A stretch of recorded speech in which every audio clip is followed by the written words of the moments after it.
If you like Yaffee, why not show it by liking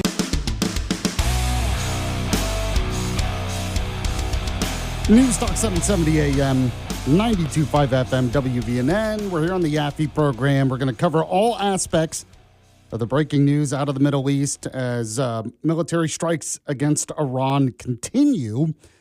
We'll get the Alabama angle. Actually, let's go ahead and do that right now because we have those Alabama bullet points. Alabama Bullet Points. Today's headlines from around the Yellowhammer State.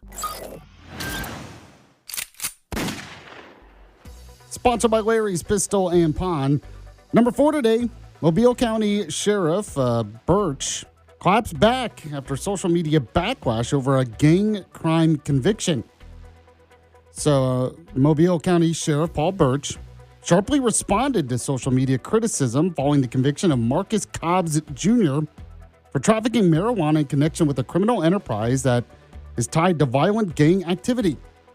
Now, facing backlash over the severity of the charges, Birch defended his department's investigation, stressing that the case involved large-scale organized trafficking, distribution networks, financial gains, violence, and recruitment, not just mere personal possession, which is often true with these kind of convictions.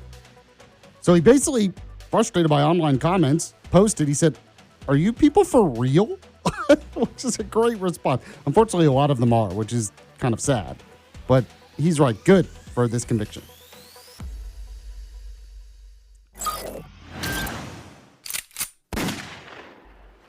Number 3, Attorney General Steve Marshall put out an op-ed saying that American farmland is a national security matter and we should act more like it.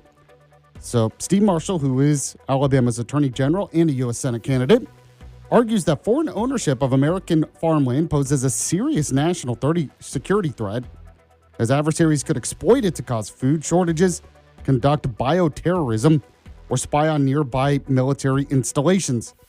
Now, he cites data showing nearly 46 million acres, about 3.6% of privately held agricultural land, owned by foreign entities. This is as of 2024, including over 1 million acres in Alabama alone. With inadequate enforcement of the outdated 1978 Agriculture Foreign Investment Disclosure Act, allowing underreporting and no rigorous background checks. And he says China is using this to undermine us, so we should do something about it.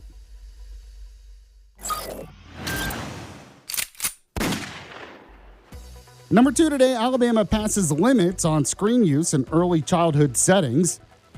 Alabama has enacted House Bill 78, known as the Healthy Early Development and Screen Time Act, which imposes new restrictions on screen use for children aged 5 and under in licensed child care facilities, publicly funded pre-K programs, and kindergarten classrooms. Now, the legislation, sponsored by Representative Gina Ross in the House, and it was done by Senator Donnie Chasteen in the Senate, prohibits all screen time, such as tablets, phones, TVs, or other devices for children under 2. For children aged 2 to 5, it directs state agencies, including the Department of Early Childhood Education, to establish age-appropriate guidelines with screen use required to be actively supervised, educational, and without passive or background exposure. Exceptions apply for children with IEPs or health plans, as well as virtual programs, and the law will take effect next year.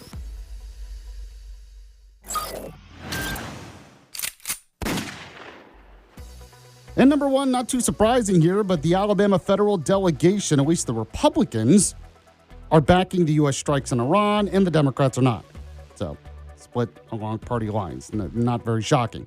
Alabama's Republican federal delegation, this includes Senators Katie Britt and Tommy Tuberville, and representatives like Barry Moore, Robert Adderholt, Dale Strong, Gary Palmer, and other Mike Rogers, voiced strong support for the strikes, condemning Iran as the world's leading state sponsor of terrorism, citing its nuclear pursuits, ballistic missiles, and attacks on Americans and allies. They also praised Trump's decisive leadership and praying for U.S. troops. Now, in contrast, Alabama's Democratic representatives, including Terry Sewell and Shamari Figures, took a different stance, calling for Congress to reconvene and pass a war powers resolution to assert congressional authority over the military action and avoid escalation into a prolonged conflict. So there you go. I mean, it's crazy how partisan this gets now. So we all know if Biden did the same thing, the Democrats would have been like, oh, yeah, we support it. It's fine. The terrorist leader's out.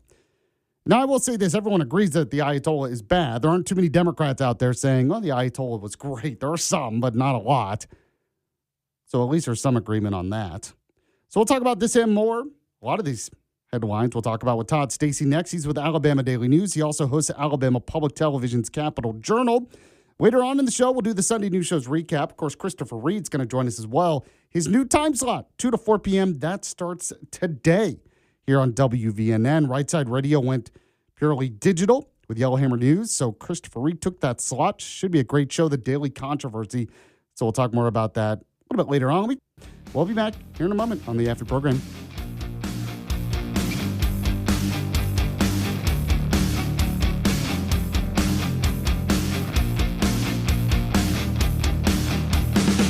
You're listening to Yaffee on WVNN.